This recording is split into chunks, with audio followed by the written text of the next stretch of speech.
എല്ലാവർക്കും നമസ്കാരം. ടഫ് ചോദ്യങ്ങൾ എന്ന സെഷനിലേക്ക് സ്വാഗതം. ഡിഗ്രി ലെവൽ പ്രിലിംസ് മെയിൻസ് പരീക്ഷകളെ ടാർഗറ്റ് ചെയ്തുകൊണ്ടുള്ള ചോദ്യങ്ങളാണിത്. വളരെയധികം ബുദ്ധിമുട്ടുള്ള എന്നാൽ കോൺസെപ്റ്റ് പഠിക്കാൻ പറ്റുന്ന ചോദ്യങ്ങളാണ് നമ്മൾ ഡിസ്കസ് ചെയ്യുന്നത്. അത്യാവശ്യം സ്റ്റാൻഡേർഡുള്ള ചോദ്യങ്ങൾ മാത്രം ഡിസ്കസ് ചെയ്യുന്ന ഒരു സെഷനാണ്. താഴെ കൊടുത്തിരിക്കുന്നതിൽ നിന്ന് ശരി ഉത്തരം കണ്ടെത്തുകയാണ്. ആദ്യത്തെ സ്റ്റേറ്റ്മെൻറ്റ്, മോണിറ്ററി പോളിസി കമ്മിറ്റിയാണ് റിപ്പോ നിരക്കുകളും റിവേഴ്സ് റിപ്പോ നിരക്കുകളും നിശ്ചയിക്കുന്നത്. അപ്പോൾ എക്കണോമിക്സുമായി ബന്ധപ്പെട്ട ചോദ്യമാണ്. മോണിറ്ററി പോളിസി കമ്മിറ്റിയാണ് റിപ്പോ നിരക്കുകളും അതുപോലെ തന്നെ റിവേഴ്സ് റിപ്പോവും തീരുമാനിക്കുന്നത് എന്നാണ് പറയുന്നത്.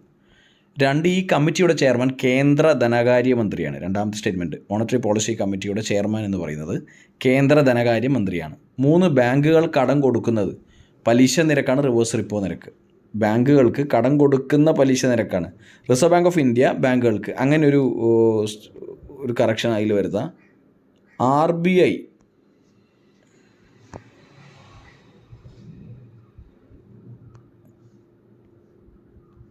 ഈ സ്റ്റേറ്റ്മെൻറ്റ് ഇങ്ങനെ വായിച്ചാൽ മതി. RBI ബാങ്കുകൾക്ക് കടം കൊടുക്കുന്ന പലിശ നിരക്കാണ് റിവേഴ്സ് റിപ്പോ നിരക്ക്.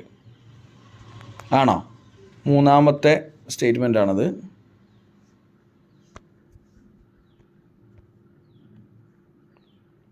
നാലാമത്തെ സ്റ്റേറ്റ്മെൻറ്റ്, പണപ്പെരുപ്പം കൂടുന്ന സാഹചര്യത്തിൽ ഇൻഫ്ലേഷൻ കൂടുന്ന സമയത്ത് റിപ്പോ നിരക്ക് കുറയ്ക്കുകയാണ് പതിവ്. നോർമലി അങ്ങനെ ഒരു ടെൻഡൻസിയാണ് ഉള്ളത് എന്നാണ് പറയുന്നത്. പണപ്പെരുപ്പം കൂടുന്ന സമയത്ത് റിപ്പോ നിരക്ക് RBI കുറക്കുമെന്നാണ് നാലാമത്തെ സ്റ്റേറ്റ്മെൻറ്റ് പറയുന്നത്. ഓപ്ഷൻസും ഉണ്ട്.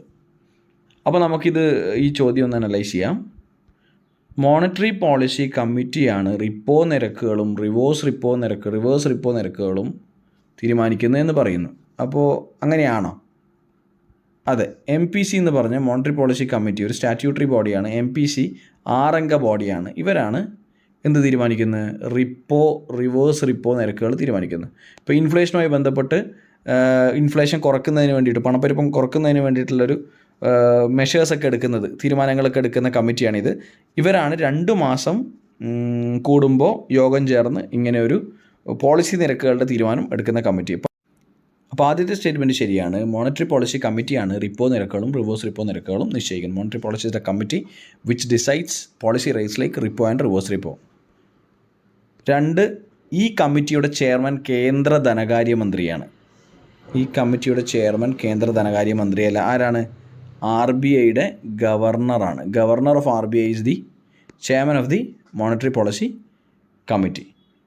ബാങ്കുകൾക്ക് കടം കൊടുക്കുന്ന പലിശ നിരക്കാണ് റിവേഴ്സ് റിപ്പോ റേറ്റ്. RBI ബാങ്കുകൾക്ക് കടം കൊടുക്കുന്ന പലിശ നിരക്കാണ് റിവേഴ്സ് റിപ്പോ റേറ്റ് എന്നാണ് പറഞ്ഞിരിക്കുന്നത്.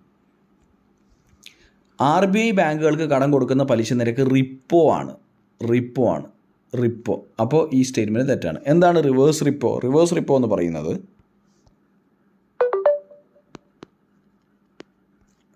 ബാങ്കുകൾ, പൊതുമേഖലാ ബാങ്കുകൾ, പ്രൈവറ്റ് ബാങ്കുകളൊക്കെ RBIക്ക് കൊടുക്കുന്ന ലോണിൻ്റെ അല്ലെങ്കിൽ RBIൻ്റെ കയ്യിൽ വെക്കുന്ന ലോൺ എമൗണ്ടിൻ്റെ പലിശ നിരക്കാണ് റിവേഴ്സ് റിപ്പോ എന്ന് പറയുന്നത്, അല്ലാതെ തിരിച്ചല്ല. റിപ്പോ എന്ന് പറയുന്നത് the rate at which RBI gives loan to other commercial banks. മറ്റ് ബാങ്കുകൾക്ക് RBI കൊടുക്കുന്നതിന് റിവേഴ്സ് റിപ്പോ എന്നല്ല പറയുക, റിപ്പോ എന്നാണ് പറയുക, റിപ്പോ റേറ്റ് എന്നാണ് പറയുക. അപ്പോൾ മൂന്നാമത്തെ സ്റ്റേറ്റ്മെൻറ്റ് തെറ്റാണ്. 4, പണപ്പെരുപ്പം കൂടുന്ന സാഹചര്യത്തിൽ റിപ്പോ നിരക്ക് കുറയ്ക്കുകയാണ് പതിവ്. RBI പണപ്പെരുപ്പം കൂടുമ്പോൾ, ഇൻഫ്ലേഷൻ കൂടുമ്പോൾ എന്ത് ചെയ്യുമെന്നാണ് ചോദിച്ചിരിക്കുന്നത്. ഇൻഫ്ലേഷൻ കൂടുമ്പോൾ എന്താണ്? മണി സപ്ലൈ കൂടും. ഈ മണി സപ്ലൈ കൂടിക്കഴിഞ്ഞാൽ നമുക്കുണ്ടാകുന്ന ബുദ്ധിമുട്ട് എന്താണെന്ന് വെച്ചാൽ, ഇത് വീണ്ടും RBI എന്ത് ചെയ്യും? തിരിച്ച് ഈ മണി സർക്കുലേറ്റ് ചെയ്യുന്നത് തിരിച്ച് ആൾക്കാരുടെ കയ്യിൽ നിന്ന് RBIയിലേക്ക് കൊണ്ടുവരാനുള്ള മെഷറാണ് നോക്കുക. അതിന് സാധാരണ റിപ്പോ എന്ന് പറയുന്നത് ബാങ്കുകൾക്ക് കൊടുക്കുന്ന പലിശ നിരക്കാണെന്നാണ് പറയുക, അല്ലേ? നമ്മളിപ്പോൾ ഡിസ്കസ് ചെയ്തിട്ടുള്ളൂ. റിപ്പോ റേറ്റ് എന്ന് പറഞ്ഞാൽ rate at which RBI gives loans to commercial banks ആണ്. അപ്പോൾ കമേഴ്ഷ്യൽ ബാങ്കുകൾക്ക് കൊടുക്കുന്ന ഇൻട്രസ്റ്റ് റേറ്റ് കൂട്ടും. അങ്ങനെയാകുമ്പോൾ കുറച്ച് ലോൺ മാത്രമേ ആൾക്കാർ എടുക്കുള്ളൂ. അതുവഴി എക്കോണമിയിൽ മണി സപ്ലൈയും കുറയും. ഇതാണ് ലോജിക്ക്. അപ്പോൾ മണി സപ്ലൈ കുറയ്ക്കാൻ വേണ്ടിയാണ് ഇൻഫ്ലേഷൻ്റെ സമയത്ത് നോക്കുക. അപ്പോൾ എന്താണ്? റിപ്പോ നിരക്ക് കൂട്ടാനാണ് ശ്രമിക്കുന്നത്. തെറ്റാണ്. ഇതാണ് ഈ ചോദ്യത്തിൻ്റെ ഉത്തരം. അപ്പം എന്താണ് ഉത്തരം? 1 മാത്രം എന്ന B ഓപ്ഷനാണ് വരുന്നത്. ഇൻഫ്ലേഷൻ എന്ന് പറയുന്നത് ഈ ചോദ്യം ഇങ്ങനെ ഉണ്ടാക്കാൻ തന്നെ കാരണമുള്ളൊരു കാര്യം, ഇൻഫ്ലേഷനെ കുറിച്ച് കഴിഞ്ഞ ഒരുപാട് ദിവസങ്ങളായിട്ട് പത്രത്തിൽ ഇൻഫ്ലേഷൻ കൂടുകയും കുറയുകയും ഒക്കെ ചെയ്യുന്ന സാഹചര്യമുണ്ട്. കൂടുതലും 6% മുകളിൽ ഇൻഫ്ലേഷൻ കഴിഞ്ഞ ഒരുപാട് മാസം കൂടുതലായിരുന്നു. അപ്പോൾ ഇത് മെല്ലെ താഴേക്ക് 6% താഴെ കൊണ്ടുവരാൻ വേണ്ടിയിട്ട് കേന്ദ്ര സർക്കാർ അതുപോലെ തന്നെ most importantly RBI reserve bank of ഇന്ത്യയും ശ്രമിക്കുകയാണ്. അപ്പം RBIൻ്റെ ഈ പറയുന്ന മോണിറ്ററി പോളിസിയാണ് ഇൻഫ്ലേഷനെ കുറക്കാൻ സഹായിക്കുന്നത്. അപ്പോൾ മോണിറ്ററി പോളിസി കമ്മിറ്റി എന്ന് പറയുന്നൊരു 6 അംഗ കമ്മിറ്റിയാണ്, 6 മെമ്പർ കമ്മിറ്റിയാണ്, ഒരു സ്റ്റാറ്റ്യൂട്ടറി ബോഡിയാണ്. അതുപോലെ തന്നെ പോളിസി നിരക്കുകൾ, reverse repo, marginal standing facility, bank rate, SDF അങ്ങനെയുള്ള പോളിസി നിരക്കുകൾ തീരുമാനിക്കുന്നത് ഈ മോണിറ്ററി പോളിസി കമ്മിറ്റിയാണ്. ഇത്രയാണ് ഇന്നത്തെ വീഡിയോയിൽ പറയാനുള്ളത്. Thank you so much. By.